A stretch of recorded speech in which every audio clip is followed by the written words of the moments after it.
नमस्कार दोस्तों, मैं अखिलेश कुमार अपने YouTube channel historical live history आप लोगों का स्वागत करता हूं।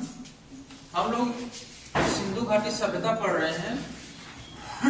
उसमें हम लोग अभी तक कहाँ तक हो गया है? विस्तार तक हो गया ना। विस्तार तक हम लोग उत्पत्ति और विस्तार देख रहे हैं।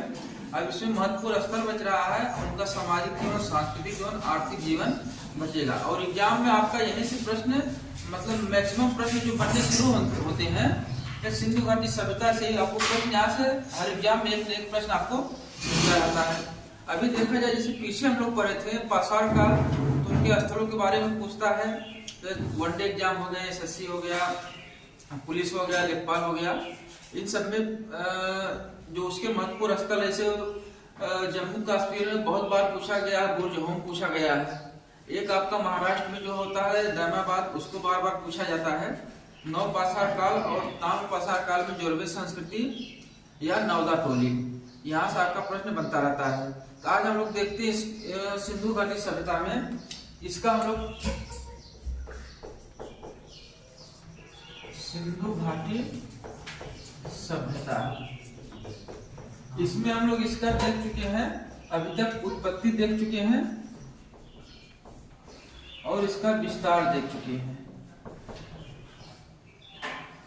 ठीक, तो आज हम लोग का जो इसमें अगला टॉपिक जो इसका महत्वपूर्ण स्थल, इसमें हम लोग आज पढ़ेंगे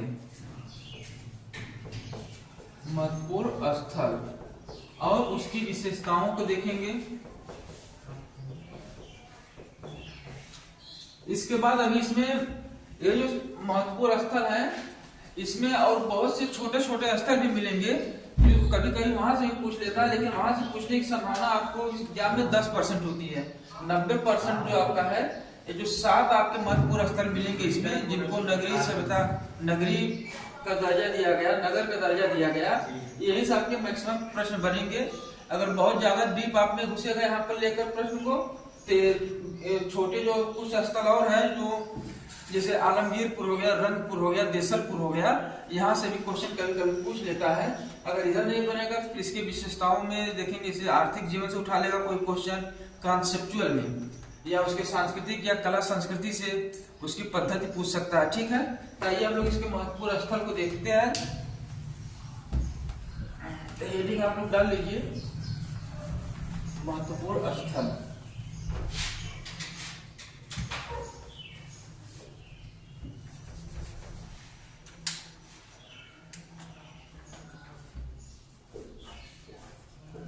महत्वपूर्ण स्थल एवं उनकी विशेषता।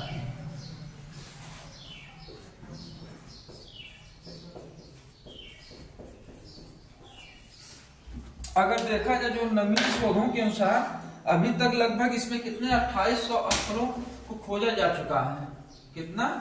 2800 स्थलों को खोजा जा चुका है। लेकिन हमको 2800 स्थल के बारे में नहीं पढ़ना है, हमको इसमें जो कुछ ही स्थल पढ़ना है। 3 स्थलों को हम इसको 2 भागों में बांट लेंगे। सेंस में अभी ऐसे स्थल जिनको नगर की संज्ञा दी गई, इसमें आपका पहला पॉइंट क्या हो जाएगा? ऐसे स्थल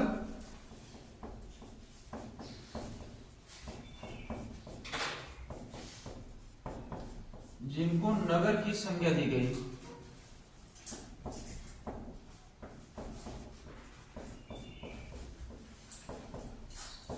और महत्वपूर्ण स्थल,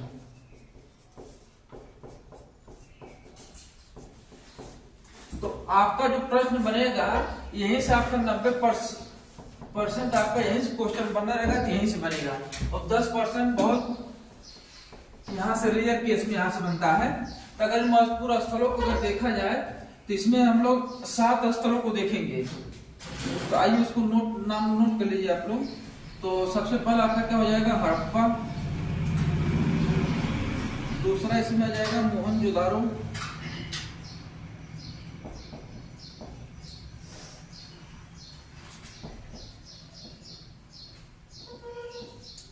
तीसरा आपका इसमें आ जाएगा लोथल।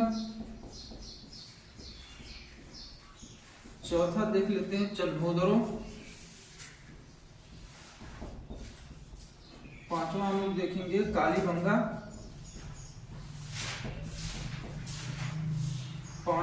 छठवां इसमें हो जाएगा धौलावीरा।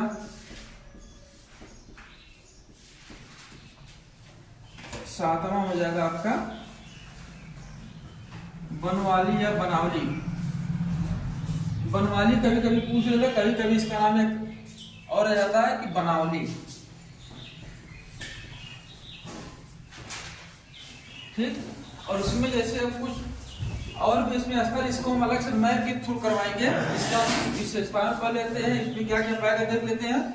और इसका हम लोग महत्वपूर्ण स्थल है इंडिया के मैप में, जैसे हम लोग पीछे भर रहे थे उसको यहाँ पर हम लोग कर लेंगे। तो इसमें देख लेंगे, जैसे आपका हो जाएगा आमरी, और इस हो जाएगा देसलपुर,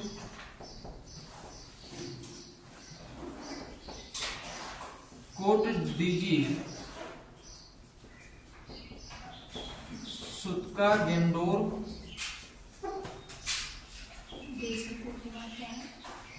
कोट डीजी, आलमगीरपुर।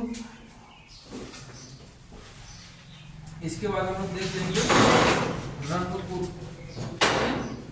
तो ये जो है इनकी एक एक लाइन की विशेषताओं को हम लोग देखेंगे। यहाँ से आपका क्वेश्चन मतलब कि बहुत कम बनता है, तो अगर मैप में अगर पूछ लिया, लोकेशन पूछ दिया, तब यहाँ से बन सकता है। और इसके बारे में हम लोग यहाँ पर पढ़ेंगे अच्छी तरह से। इसमें क्या महत्व है, क्या क्या पाए गए, कैसे नगर व्यवस्था थी यहाँ पर, कैसी प्रणाली थी, ये सब हम लोग देखते हैं। आइए तो इसको हम लोग सबसे पहले शुरू करते हैं हड़प्पा को। नोट डाउन हो गया है सब?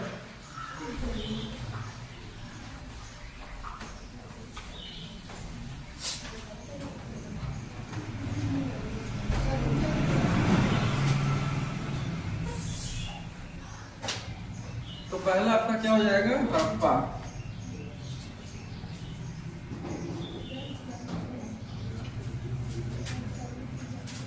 तो हड़प्पा में अगर पूछा जाए, हो गया ना,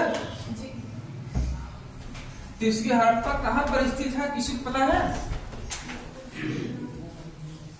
अवस्थिति इसकी कहां है?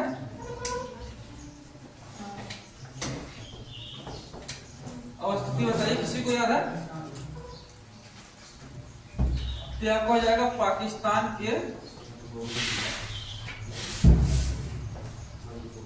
कौन सा क्षेत्र है पाकिस्तान का? पंजाब।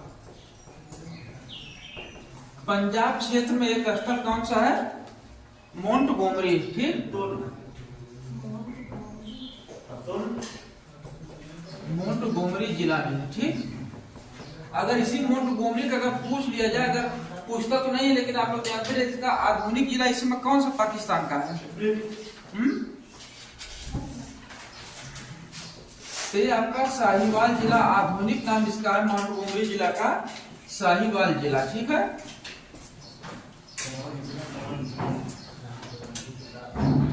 ये आपका हो गया इसकी अवस्थिति पाकिस्तान के पंजाब क्षेत्र में मोंटगोमरी जिला में। ठीक, और इसका अगर आधुनिक नाम पूछ लिया जाए मोंटगोमरी जिला का, तो साहिवाल जिला हो जाएगा। अब इसको मतलब दूसरा हम देखते हैं, इसकी खोजकर्ता के बारे में जान लेंगे। खोजकर्ता तो कौन हो जाएंगे यहाँ पर? खोजकर्ता भी पिछले क्लास में इसका डिस्कस किए थे। कौन हो जाएगा? तो 1921 में दयाराम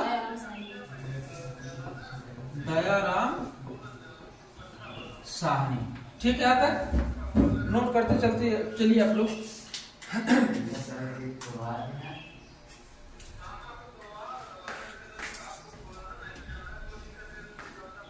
तो इसमें हम लोग देखें इसकी विशेषताओं में, अब देखते हैं। अब यहाँ से आप लोग समझिएगा थोड़ा सा, ठीक है ना। इसको अब नगर जब इसको पढ़ा रहे थे, या मतलब कि इसका जब उत्पत्ति और विस्तार बता रहे थे, तो कितने भागों में बटा होता था नगर को कितने भागों में बांटा जाता था?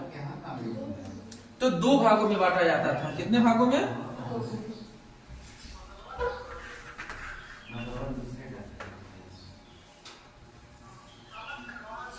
नगरों को क्या कहा जाता था? इनका नाम क्या था? पूर्वी भाग याद नहीं, आप लोगों को कुछ नहीं याद है, या रिहायशी क्षेत्र या भाग, ठीक। और इसको क्या कहा जाता था?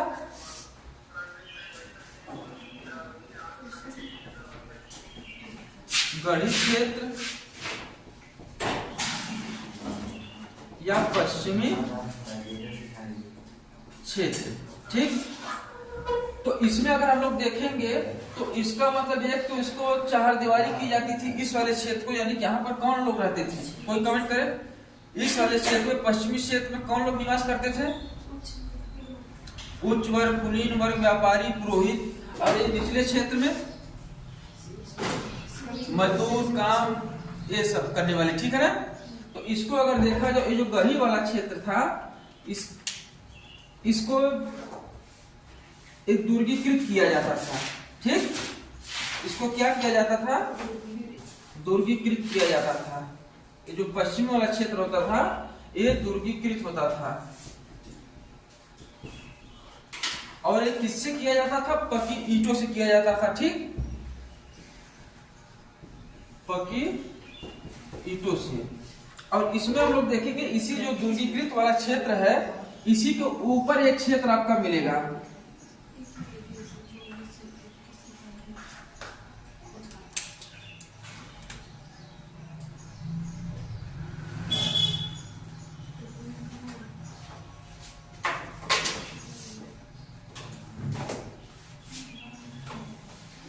इसी के ऊपर जो पश्चिमी गढ़ी वाला क्षेत्र था, इसी के जस्ट ऊपर एक और क्षेत्र आपको मिलेगा।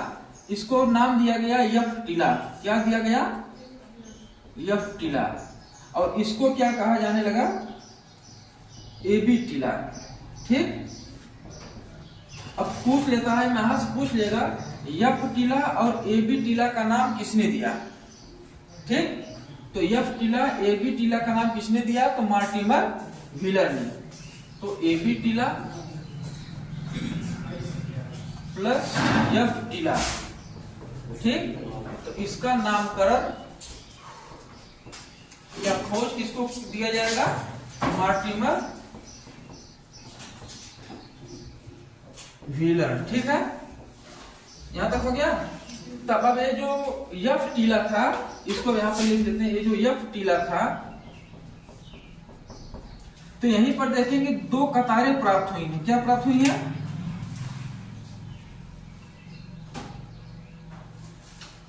दो कतारें, और इनको 6 भागों में बांट दिया गया था।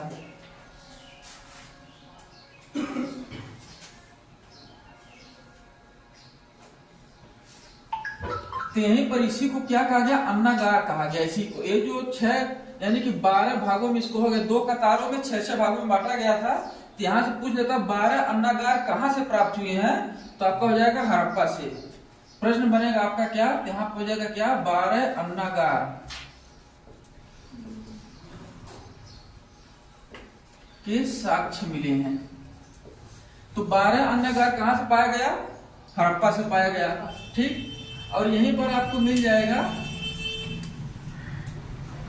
15, आपको यहीं पर मिल जाएंगे श्रमिक आवास। आप लोग इसको 15 बना लीजिएगा, ठीक। बनाना तो लिख लीजिए, पॉइंट देकर भी लिख सकते हैं। तो यहां से क्या आपको मिल गया? 15 श्रमिक आवास। अन्नागार है, इसको एकत्र करने के लिए इस टीले से मजदूरों को लाया जाता था। यहाँ पर काम उम करते थे, थक जाते थे, तो इसी आवास में ये लोग अपना विश्राम करते थे, ठीक है। और यहीं से आपको मिल जाएगा 18 आवास मिल जाएंगे, 18 आवास। और ये कैसे होते थे? वर्गाकार व वृत्ताकार। तो वर्गाकार और वृत्ताकार आवास के साक्ष्य कहां से मिले हैं? ये भी कहां से आपको हो जाएगा? हड़प्पा से। 15 श्रमिक आवास कहां मिले हैं? ये भी कहां से आपको हो जाएगा? हड़प्पा से। अब इस गढ़ी वाले क्षेत्र में जब आएंगे हम लोग, तो यहाँ पर एक कब्र पाई गई है। एक यहाँ पर कब्र मिलेगी जिसका नाम क्या था? R37 कब्र, ठीक। ये पूछा गया, बार बार पूछा जाता है, R37 कब्र मतलब कहां से प्राप्त हुई है? तो आपका ये भी उत्तर क्या हो जाएगा? हड़प्पा से प्राप्त हुई है। ठीक है, यहां तक हो गया नोट डाउन आप लोगों का। अब इसमें हम लोग देखते हैं इसका जो पूर्वी भाग होता है, यहां से एक प्रश्न आपको बनेगा, अभी तक बना तो नहीं है। यहां से एक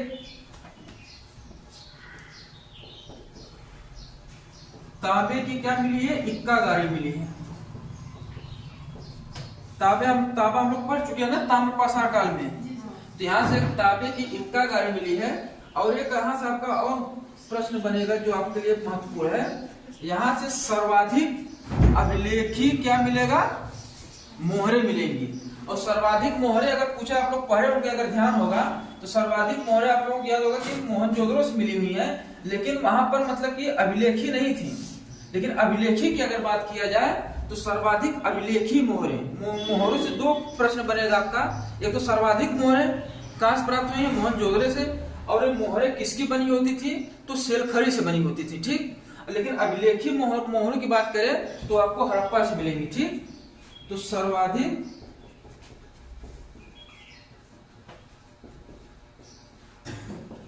अभिलेखी मोहरे के साक्ष्य। ठीक है, और यहां से और एक चीज और आपको पूछेगा, लेकिन ये पूछता नहीं है, लेकिन आप लोग ध्यान रखिएगा। तो यहाँ पर एच कब्रगाह संस्कृति मिली है।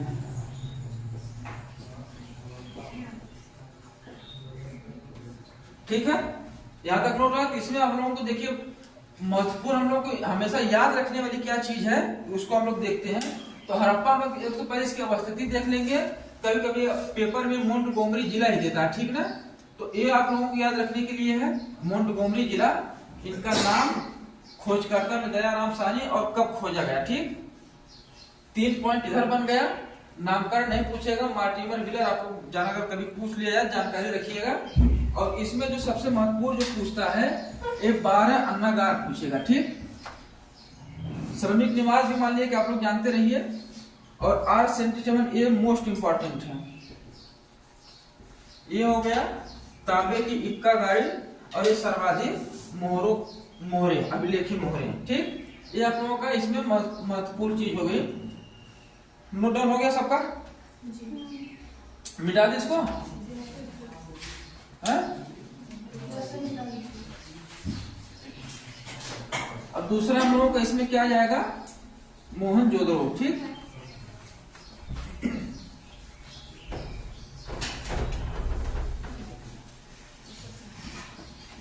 हाँ एक चीज देखिए इसमें छूट रहा है, नदी कौन सी है, नदी इसमें छूट रहा था। नदी कौन सी हो जाएगी, रावी नदी के तट पर। सिंधु कौन चिल्ला रहा है, रावी नदी के तट पर। ठीक है, इसको भी उसमें जोड़ लीजिएगा एक पॉइंट।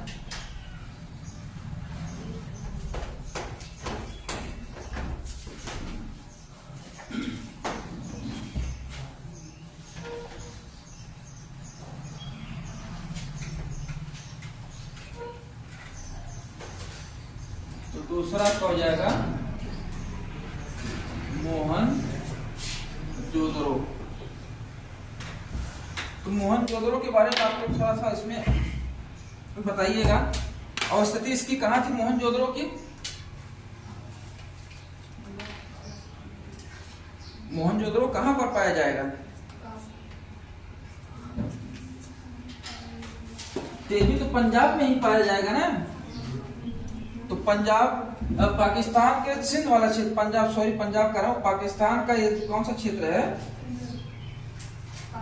सिंध वाला क्षेत्र है। इसकी खोजकर्ता को आप लोग बताइए, किसी को नाम पता है, खोजकर्ता? हाँ, कब किए थे, 1900? बिल्कुल गलत है।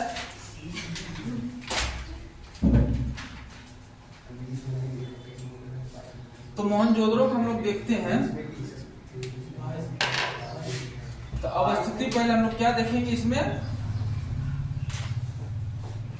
अवस्थिति। ठीक, तो पाकिस्तान का जो आपका सिंधु वाला क्षेत्र है, पाकिस्तान का सिंधु क्षेत्र। ठीक, जिला कौन सा हो जाएगा? पाकिस्तान का सिंधु क्षेत्र में अगर जिला पूछ लिया जाए आप लोगों से तब तो जिला हो जाएगा आपका लरकाना जिला। कौन सा? लरकाना जिले में। ठीक, और कहां पर नदी कौन सी आपके अगर यहाँ मिल जाएगी, नदी पूछ लिया जाए, सिंधु नदी के दाहिने तट पर। लोसेंट पाएंगे तो इसमें बाया तट दिया हुआ है। ठीक, बाएं तट पर है, ये दाहिने तट पर है। और इसका खोजकर्ता अगर पूछ लिया जाए,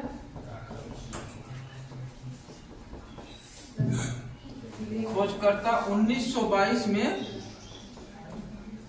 राखलदास बनर्जी। ठीक, तो इसको भी हम लोग, उसको भी, ये भी आपका दो क्षेत्र में बटा हुआ था, पूर्वी और पश्चिमी क्षेत्र। ठीक है, इसका भी कौन से कितने क्षेत्र हो जाएंगे?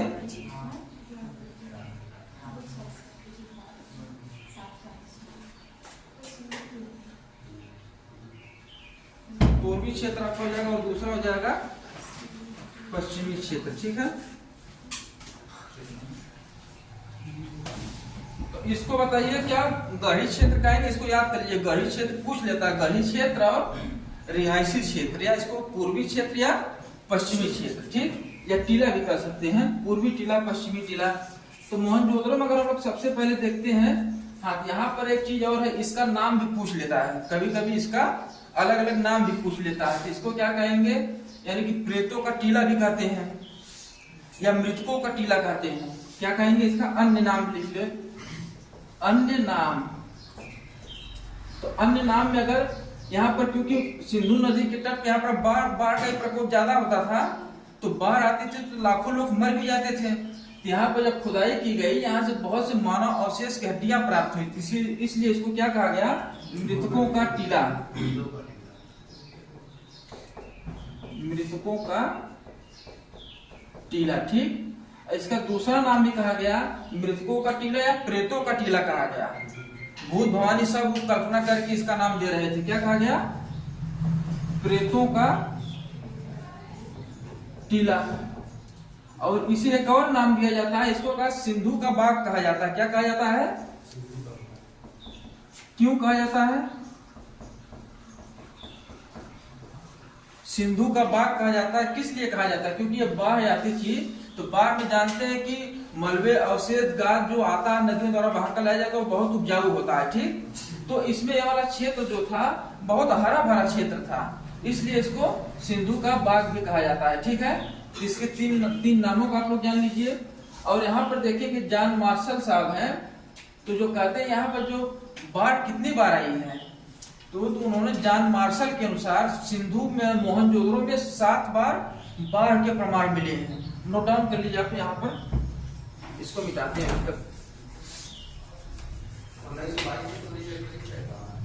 1921 हड़प्पा की खोज, 1922 मोहनजोदड़ो। किसका? कहाँ पर दिखाना, कहीं खोज के। तो कहाँ? नेट गूगल छोड़ो यार, वो एनसीईआरटी है किसी के पास? एनसीईआरटी में देख लेना। नेट से एग्जाम में जो क्वेश्चन गलत होते हैं तो ऑथेंटिकेट एग्जामिनर बोर्ड कहाँ से करता है? कोर्ट में जब जाता है क्वेश्चन एक ही गलत है तो ऑथेंटिकेट कहाँ से किया जाता है?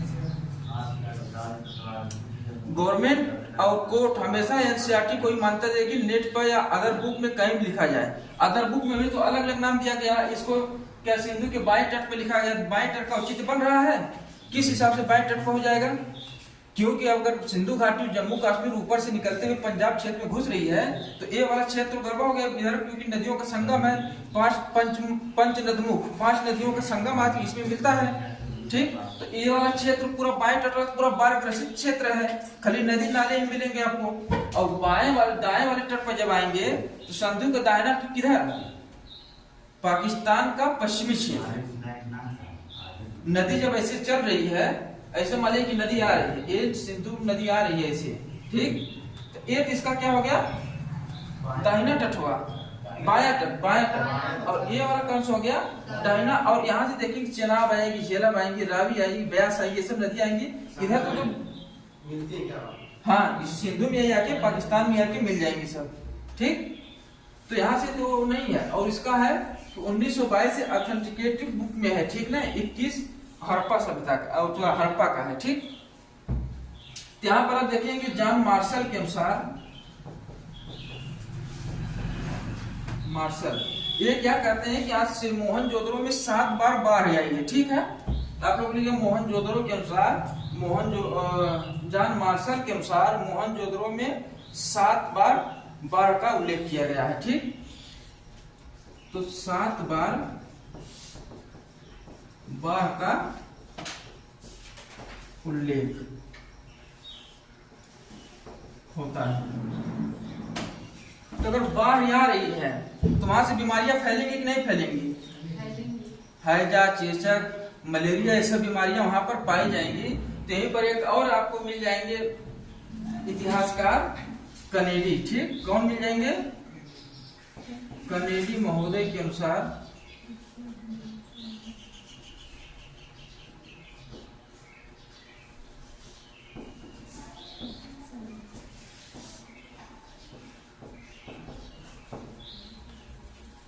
यहाँ से मलेरिया के भयंकर प्रकोप के साक्ष्य मिले हैं। क्या? मलेरिया के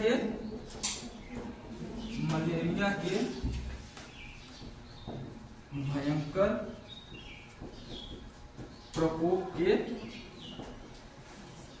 साक्ष्य मिले हैं,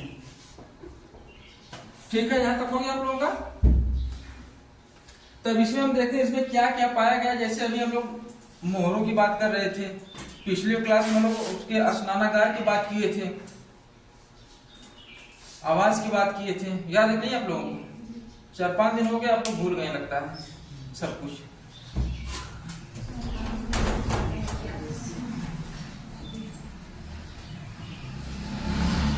इसका दूसरा भी हम लोग बना लेते हैं।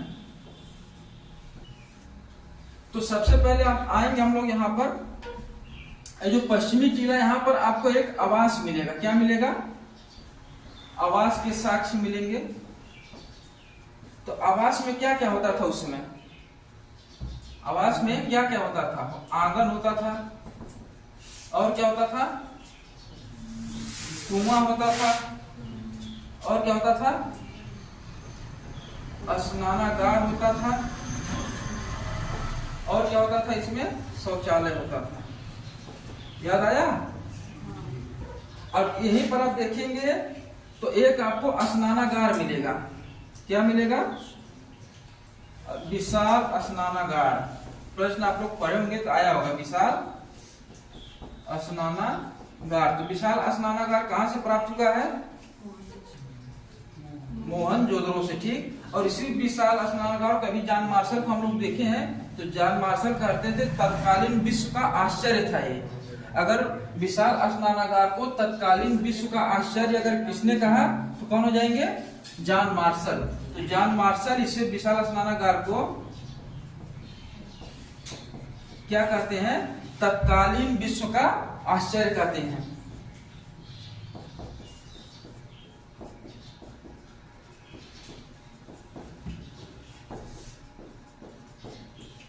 ठीक। और इसमें देखेंगे, इसमें उतरने के लिए सीढ़ियां बनाई गई थी, ठीक। सब तरफ से सीढ़ियां बनी होती थी, दोनों साइड से, ठीक। लोग इसमें उतर के स्नान कर सके। और इसी के जो है पश्चिमी और दक्षिणी वाला क्षेत्र है, यहीं से एक नाली होती थी पानी को निकाल के फिर साफ पानी भरने के लिए, ठीक। और यहीं से मान लीजिए एक और क्या मिला है? एक विशाल अन्नागार भी मिला। क्या मिला है? विशाल अन्नागार। तो 12 अन्नागार कहां से प्राप्त हुए हैं? मोहनजोदड़ो से। और विशाल अन्नागार और विशाल स्नानागार कहां से प्राप्त हुए हैं?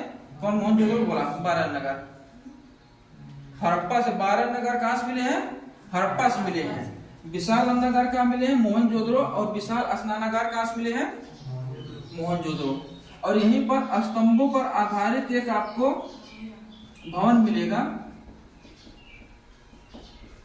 स्तंभों पर आधारित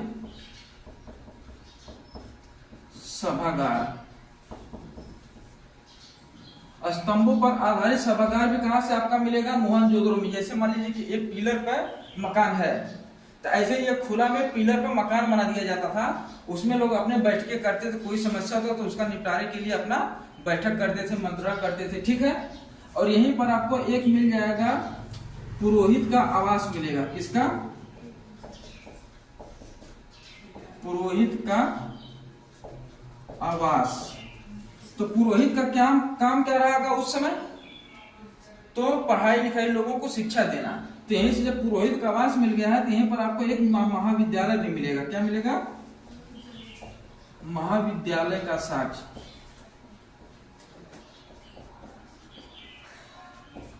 इसको आप जब कनेक्ट करके पढ़ेंगे ना, तो आप लोगों को ज्यादा समय तक याद रहेगा। ऐसे क्या मिला, मतलब पुरोहित का काम क्या हो गया? पढ़ाने वाला ही काम होगा। तो यहाँ से एक विद्यालय के साक्ष्य मिल जाता है, ठीक। यहाँ तक इसमें एक कंप्लीट हो गया। अब इस वाले क्षेत्र में हम लोग देखते हैं, तो यहाँ पर सबसे पहले सड़कें मतलब कैसे होती थी? एक दूसरे को किस पर काटती थी? समकोण पर काटती थी, ठीक है। सड़कें कहाँ काटती थी? एक दूसरे को समकोण पर काटती थी। और सड़कों की अगर कभी कभी चौड़ाई पूछ लिया जाए तो कितना मीटर चौड़ी सड़क होती थी? 10 मीटर चौड़ी आपको यहाँ पर सड़क मिलेगी। अब इसके संस्कृति में हम लोग जाएंगे, तो संस्कृति में हम लोग कला के क्षेत्र में अगर देखेंगे, तो यहाँ से एक मतलब कि आपको कांसे की मतलब की मूर्ति मिली है, नर्तकी की मूर्ति, कांसे की मूर्ति मिली है। क्या मिली यहाँ पर? एक कांसे की मूर्ति मिली है। तो कांसा कैसे बनता है? किसी को पता है? कांसे की मूर्ति अगर पूछा जाए, या कांसे की नर्तकी पूछा जाए, ये मूर्ति या नर्तकी कर लीजिए, तो कहां से मिला आपका? मोहनजोदड़ो से। इसको बनाने का कारण माने कि मोम होता था ना, मोम देखे आप हमने, मोम। तो मोम पर ये लोग आकृति बनाते थे, और आकृति बनाकर मोम के ऊपर मिट्टी का लेप लगाया था, मोटा मिट्टी का लेप लगा देते थे, ठीक। और उसके मतलब किसी शायद एक होल कर देते थे, और उसको गर्म भट्टी में डाल देते थे। गर्म भट्टी में डालने से क्या होता था? मोम पिघल कर उस जो होल बनाया हुआ था, उससे मोम पूरा बह निकल आती थी। तो ये लोग तांबे और टीन को गलाकर एक में गलाते थे। कांसा किससे बनता है? तांबा प्लस टीन, ठीक। तो इसी को गलाकर इसी होल के माध्यम से उसी मिट्टी के में डाला जाता था, और उसको क्या ठंडा होने दिया जाता था, फिर मिट्टी को ऊपर से हटा दिया जाता था, तो मूर्ति बन के तैयार हो जाती थी, ठीक। अब यहां से आपको एक और चीज मिल जाएगा, सर्वाधिक मोहरे। सर्वाधिक अभिलेखी मोहरे कहां से प्राप्त हुई है? हड़प्पा से। और सर्वाधिक मोहरे कहां से प्राप्त हुई है? मोहनजोदड़ो से। ये कितना प्राप्त हुई है? 1200। तो मोहरे बनती किससे थी? प्रश्न पूछता है कि हड़प्पा काल में मोहरे किससे बनी होती थी। तो आपका क्या हो जाएगा? ये मोहरे जो बनती थी किससे? सेल खड़ी से। मोहरे किससे बनती थी? सेल खड़ी से बनती थी, ठीक है।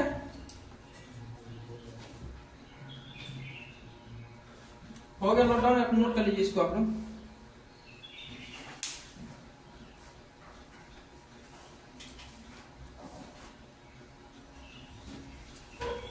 तीसरा हम लोग देखेंगे कौन सा? लोथल। लोथल की स्थिति कहां पर है? गुजरात में। कौन सी नदी है?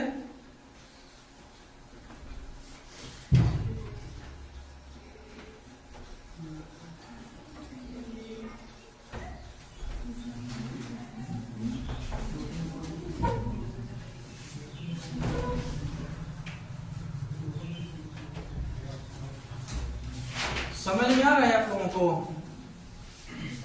अगर समझ में ना आए बताइए, तो उसको पॉइंट पॉइंट बस लिखवाते चले। क्या तीसरा आपका क्या हो जाएगा? लोथल, ठीक। और स्थिति कहाँ है? गुजरात, ठीक। गुजरात का जिला कौन सा आपका हो जाएगा? अहमदाबाद। गुजरात में अहमदाबाद जिला। तो इसमें भी अगर देखेंगे तो एक तो हो जाएगा गुजरात के अहमदाबाद जिले में, और ये भी कच्छ वाला क्षेत्र आप देखेंगे, भोगवा नदी देखेंगे, भोगवा नदी के तट पर कच्छ क्षेत्र में, ठीक। और एक्चुअल में कहा जाए तो भोगवा नदी एग्जाम में भोगवा नदी ही पूछता है, तो इसलिए हम लोग भोगवा नदी बता रहे हैं आपको। अब भोगवा नदी की एक सहायक नदी है, कौन सी, मादर नदी के तट पर है ये लोथल, किस नदी के तट पर। लेकिन आप लोग थोड़ा ध्यान रखिएगा, लेकिन एग्जाम में जब भी प्रश्न बनेगा आपका यहाँ से तो भोगवा नदी ही आएगा, ठीक है। तो कहां पर, भोगवा नदी के, भोगवा नदी के तट पर, ठीक। तेरा कौन सा क्षेत्र है आपका, कच्छ क्षेत्र, ठीक है। ये सब इतना डीपली पूछेगा नहीं, लेकिन हम आप लोग बता दे रहे हैं, आप लोग समझते रहिए बस। और इसको खोजकर्ता अगर पूछ लिया जाए तो S.R. राव कब किए थे, 1953 में, ठीक। यहां तक। अब इसमें जो सबसे महत्वपूर्ण जो प्रश्न यहां से बनेगा, इसके बंदरगाह को ही लेकर प्रश्न बनता है यहां से, ठीक है। मोहनजोदड़ो का भी जो पश्चिमी टीला है ना, तो अभी आप लोग दुर्गीकृत कर लीजिएगा। मोहनजोदड़ो का जो पश्चिमी टीला है वो भी दुर्गीकृत होता था, ठीक, ऐसे पश्चिमी टीला बस। अब यहाँ सब दो चीज आपको अब देखने को मिलेगा। तो एक तो इसका मतलब कि पूछ लेता है क्या, जो इसका सबसे महत्वपूर्ण है, इसका अन्य नाम लोथल, या इसको कहेंगे पोतगाह कहेंगे, बंदरगाह कहेंगे, डॉकयार्ड कहेंगे, ठीक है। पोतगाह कह देंगे, अन्य नाम इसका हो जाएगा, या बंदरगाह कहेंगे, डॉकयार्ड कहेंगे। यही से आपका प्रश्न बनता है, लोथल, डॉकयार्ड या बंदरगाह कहाँ पर स्थित है, लोथल में स्थित है। कहाँ से मतलब कि सबसे बड़ा बंदरगाह लोथल में मिला, डॉकयार्ड या पोतगाह किसको, लोथल, यही प्रश्न बनता है आपका। लेकिन इसको इसमें और भी कुछ हम लोग पाया जाएगा। इसको भी हम लोग कितने भागों में बांटेंगे, 2 भागों में, ठीक। तो इसमें जो सबसे पहला एक प्रश्न आपका यही बनेगा, तो ये एक ही प्राचीर से दुर्गीकृत था।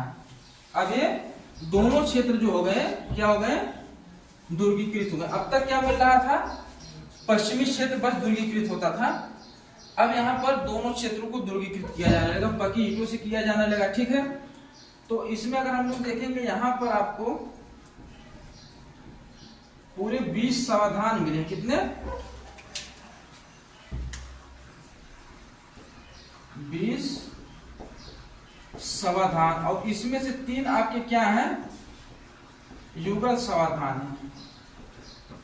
तो इससे मतलब यहाँ जो इतिहास करते हैं क्या, यहाँ से युगल समाधान से लोग आशय निकालते हैं, प्रमाणित उतना नहीं, लेकिन एक साक्ष्य के तौर पर अपना मत देते हैं। अगर यहाँ से युगल समाधान मिल रहा है तो यहाँ से सती प्रथा के प्रारंभ होने का साक्ष्य भी पाया जाता है, क्योंकि यहाँ युगल समाधान में मतलब पुरुष और स्त्री के ही मतलब के शब्द अपनाए गए थे। इतिहासकारों का मानना है कि यहाँ से सती प्रथा का प्रारंभ या सती प्रथा के साक्ष्य मिलते हैं।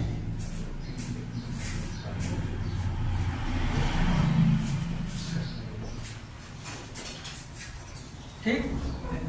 अब यहाँ से एक चीज और अभी देखेंगे, प्रश्न आपका बनता है यहाँ से आयताकार और वृत्ताकार। क्या आयताकार, वृत्ताकार अग्निकुंड मिले हैं।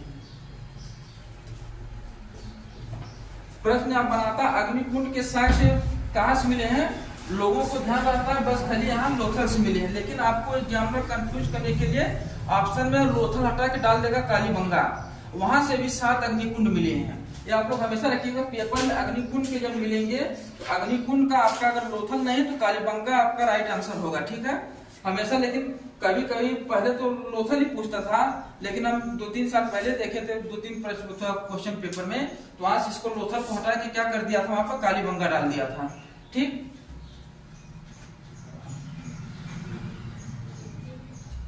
अब यहाँ हो गया क्या, आयताकार या वृत्ताकार अग्नि कुंड मिल जाते हैं। और यहाँ से भी अब मनके बनाने के भी साक्ष्य मिले। क्या मिले हैं? मनके बनाने के। मनके क्या होते थे? किसी को पता है? मनके क्या होता था? एक आभूषण होते थे। आभूषण बनाने की भी फैक्ट्री यहाँ पर मिली है। सीप के द्वारा अपने समुद्रों में जो सीप पाई जाती थी उसके भी लोग आभूषण बनाते थे, तांबे के भी बनाते थे। उसके पहले हम लोग देख रहे थे तो 12 सिंगा सींग के मतलब कंठहार मिले थे, तो उसमें हड्डी क्या आभूषण बनाते थे लोग। ठीक, तो इसके बाद जाएंगे फिर चांदी की मिलेगा, सोना का मिलेगा, फिर अब तो हीरे का मिलने लगेगा। ये जब हम लोग पढ़ते चलेंगे ये सब जुड़ता चला जाएगा आप लोगों का। और यहाँ से क्या मिला है? एक और आटे की चक्की। ठीक, और यहाँ से एक चीज और आपको मिल जाता है, रंगाई कुंड मिला। क्या? रंगाई कुंड, यानी कि रंगों को बनाया जाता था जिस कुंड में, वैसा एक कुंड भी यहाँ पर आप लोगों को प्राप्त हो जाएगा। ठीक, ये आपका हो गया लोथल। लोथल में मेन आपका पूछेगा या तो अग्नि कुंड आपका प्रश्न बनेगा या तो बन जाएगा आपका बंदरगाह से। तो सबसे बड़ा बंदरगाह कौन सा था? लोथल ही था। ठीक, इसी का आगे लिख लीजिए, सबसे बड़ा बंदरगाह। ठीक है, आइए नेक्स्ट हम लोग चलते हैं, इसका चौथा स्थल देख लेते हैं। हो गया? नोट डाउन हो गया?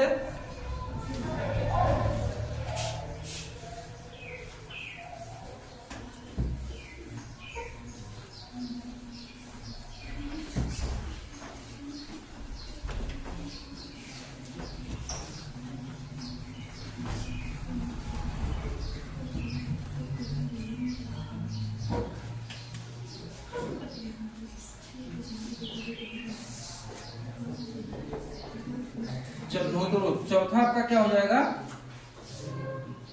चनमुद्रो। ये भी आपका कहाँ हो जाएगा? पाकिस्तान में। नदी कौन है आपकी? सिंधु नदी। ठीक, इसमें हम लोग देखेंगे खोजकर्ता को हम लोग इसमें दो लोग आपको मिलेंगे। एक तो एनजी मजूमदार मिल जाएंगे आपको। कौन? एनजी मजूमदार। कब किए थे? 1931 में। ठीक, और एक आपको मिल जाएंगे ई मैके। मजूमदार कोई पूछता है, ई मैके 1935 में। तो चनमुद्रो मतलब कहां पर अवस्थित है? पाकिस्तान में सिंधु नदी पर। खोजकर्ता एनजी मजूमदार और ई मैके। इसका देखा जाए तो इसको भी दो भागों में लोग बांटते हैं। तो सबसे पहला पॉइंट यहां पर बनेगा, इसका कोई भी क्षेत्र दुर्गीकृत नहीं था। अब तक क्या हम लोग देखे? क्या पहला पॉइंट इसमें हो जाएगा? क्या? कोई भी क्षेत्र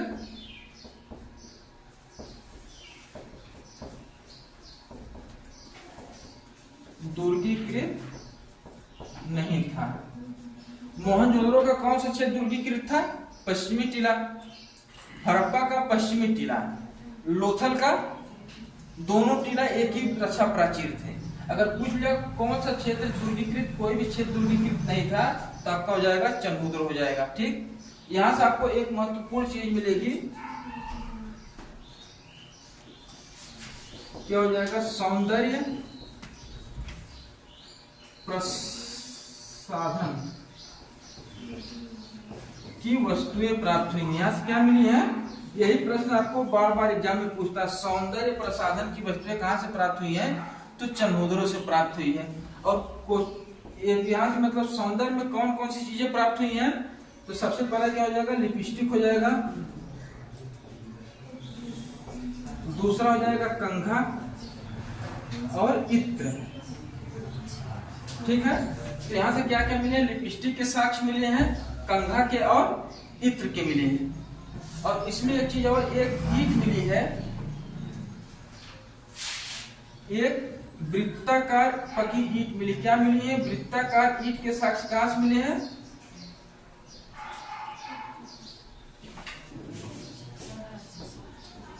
ईंट के साक्ष्य। ठीक, और यहां से एक चीज हम लोग और देखेंगे, यहां से एक ईंट मिली है। ठीक, तो उस ईंट पर देखेंगे बिल्ली और कुत्ते के पंजे के निशान मिलते हैं। तो ठीक, यहाँ पर कि एक ईंट है, उसमें आपको क्या मिल जाएगा? बिल्ली का पीछा करते हुए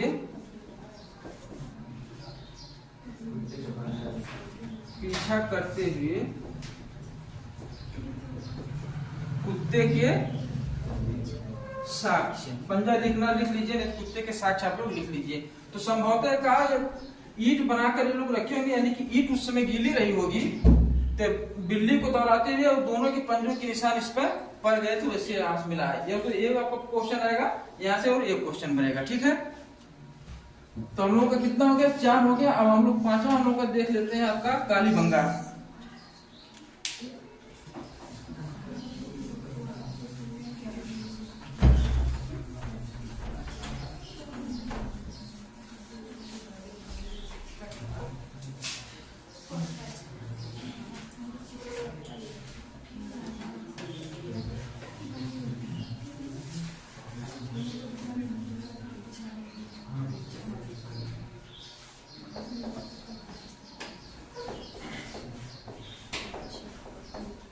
कालीबंगा, कालीबंगा का अवस्थिति अगर कोई बताया, याद है किसी को?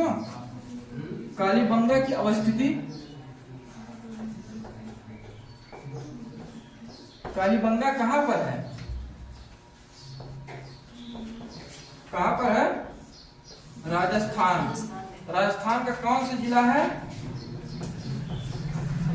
गंगानगर जिला, ठीक। नदी कौन सी यहां पर आपकी हो जाएगी? घग्घर नदी के तट पर, घाघरा नहीं घग्घर नदी कौन आ जाएगी? घग्घर नदी के तट पर है, ठीक।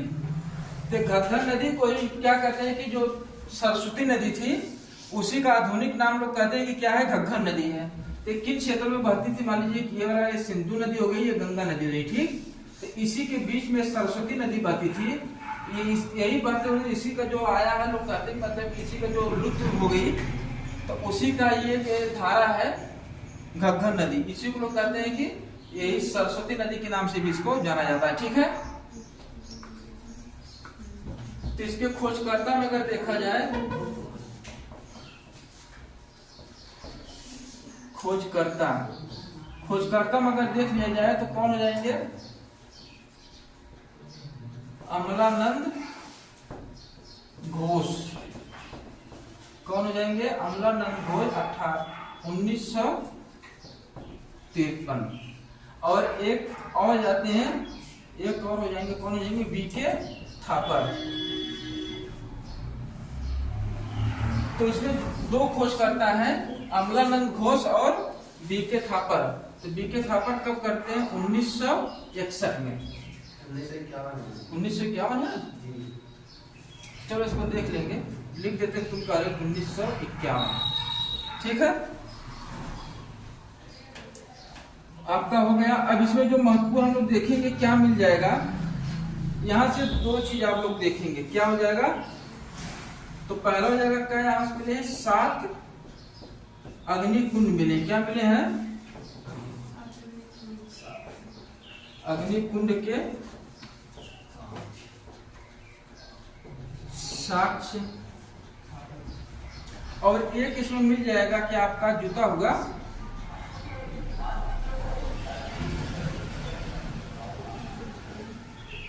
क्या मिल जाएगा? जूता होगा खेत, ठीक है। प्रश्न आपका यहाँ से कालीबंगा से बनता तो यही बनता है, जूता हुआ खेत के प्रमाण या साक्ष्य कहाँ से मिले हैं? तो कालीबंगा मिला है। अब लोथल वाले से हटा देंगे अग्निकुंड को, तो यहाँ पे आपको जोड़ लेंगे उसको, ठीक है, दोनों में से। और इसका अगर शाब्दिक अर्थ पूछ लिया जाए, शाब्दिक अर्थ क्या होगा इसका कालीबंगा का? शाब्दिक अर्थ, तो इसका शाब्दिक अर्थ हो जाएगा काले रंग की चूड़ियां। पूछता नहीं है, हाँ, इसका शाब्दिक हो जाएगा काले रंग की चूड़ियां। और यहाँ पर यहीं पर आप देखेंगे, यहाँ पर हाथी दांत के फुट मिले हैं।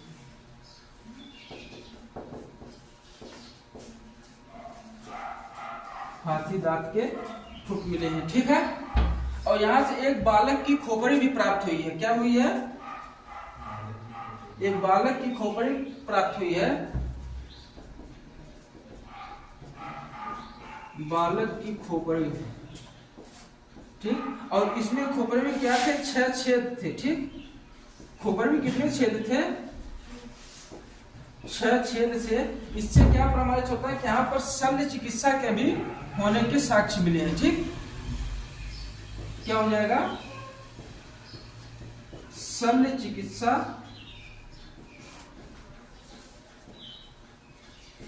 के भी साक्ष्य आपको मिल जाएंगे यहीं से, ठीक है। तो हम लोगों का जो छठवां हो जाएगा आपका धौलावीरा, ठीक। धौलावीरा में सबसे बड़ी विशेषता क्या थी? बताया कोई? हो गया? हो गया?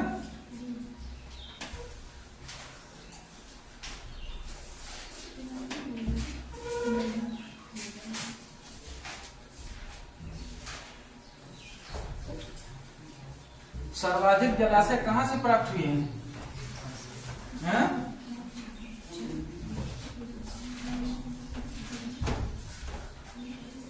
वाटर हार्वेस्टिंग जब हम लोग पढ़े थे, जल संरक्षण, तो उसमें कहां से जलों को रोकने का तालाब या जलाशय के प्रमाण मिले हैं? धौलावीरा से मिले हैं, ठीक। तो छठवां आपका क्या हो जाएगा? धौलावीरा। धौलावीरा कहां पर है? गुजरात में ही है, ठीक। तो इसके अगर खोजकर्ता की बात किया जाए, ये सब यहाँ सब एक एक लाइन के हैं, यहाँ से ज्यादा इसमें है नहीं, एक एक लाइन के यहाँ से प्रश्न कम बनते हैं। या तो आपका पूछ लेगा ब्लैक बोर्ड, पूछ लेगा श्यामपट, या तो आपका पूछ लेगा यहाँ से जलाशय, 16 जलाशय मिले हैं, ठीक। तो खोजकर्ता इसमें कौन हो जाएंगे?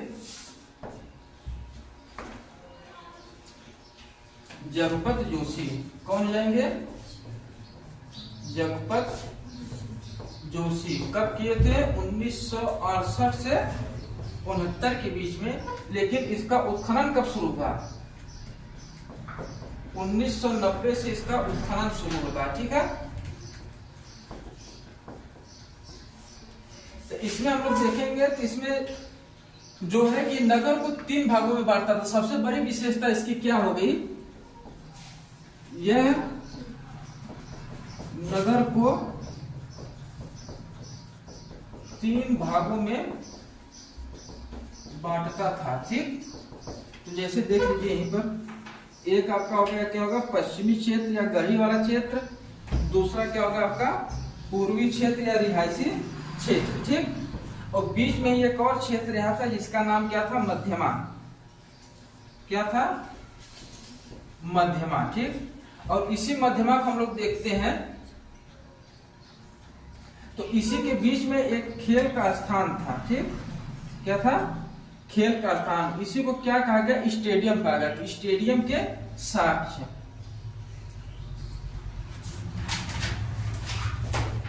स्टेडियम के साक्ष्य कहां से मिले हैं? तो आपका हो जाएगा धौलावीरा से, ठीक। और इसमें हम लोग और देखते हैं क्या हो जाएगा? इस वाले क्षेत्र में क्या हो जाएंगे? 16 जलाशय मिले हैं। क्या मिले हैं? 16 जलाशय। 16 जलाशय का क्षेत्र, यानी जलाशय से क्या मतलब है? लोग गड्ढे खोद के मतलब कि तालाब जलाशय बनाते थे बारिश को, पानी को इकट्ठा करने के लिए, ठीक है। और इसमें और क्या देख लेंगे हम लोग? यहाँ से एक क्या मिला? श्यामपट मिला है। श्यामपट या बोर्ड मिला है, जिस पर हम लोग देखेंगे यहाँ पर क्या 10 अक्षर लिखे हुए थे।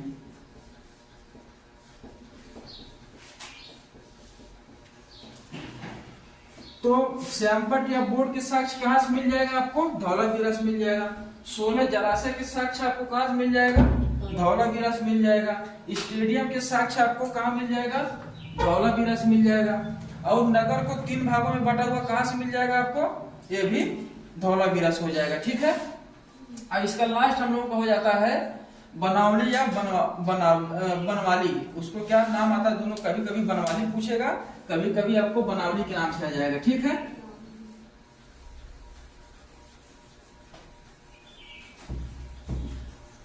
यहां से बस एक ही चीज आपको पूछता है, जो 7वां क्या हो जाएगा आपका? बनवाली या बनावली। और इसका लोकेशन कहां पर है?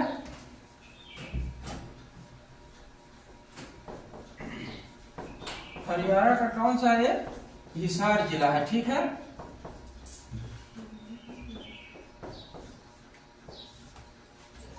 खोजकर्ता इसके कौन हो जाएंगे, किसी को याद है? खोजकर्ता कोई बताए इसका? SR बिस्ट। कौन हो जाएंगे? SR बिस्ट। कब करते हैं? इसका टाइम खुला है। तो इसमें हम लोग दो तीन चीज हम लोग देखेंगे।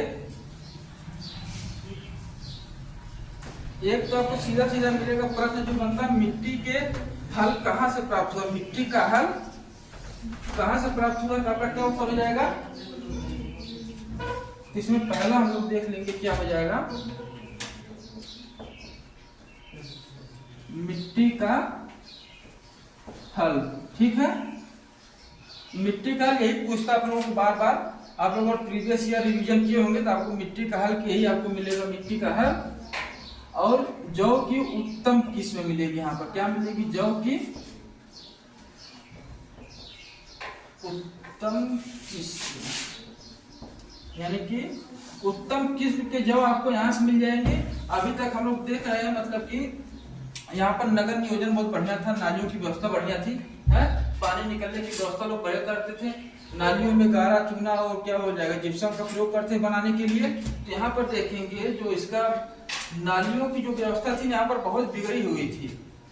जैसे गाँव में जैसे नहीं होता है कि कहीं पानी रुका है, कहीं जमा हुआ है, कहीं गंदगी फैली हुई है, तो यहाँ पर देखेंगे नालियों की व्यवस्था अव्यवस्थित थी। यहाँ पर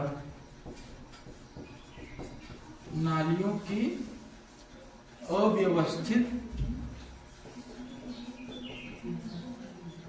व्यवस्था। ठीक, ये हम लोगों का जो जिन नगरों, जिनको नगरों की संज्ञा दी गई थी, ये हम लोगों के 7 महत्वपूर्ण स्थल हम लोग यहाँ पर कवर कर लिए।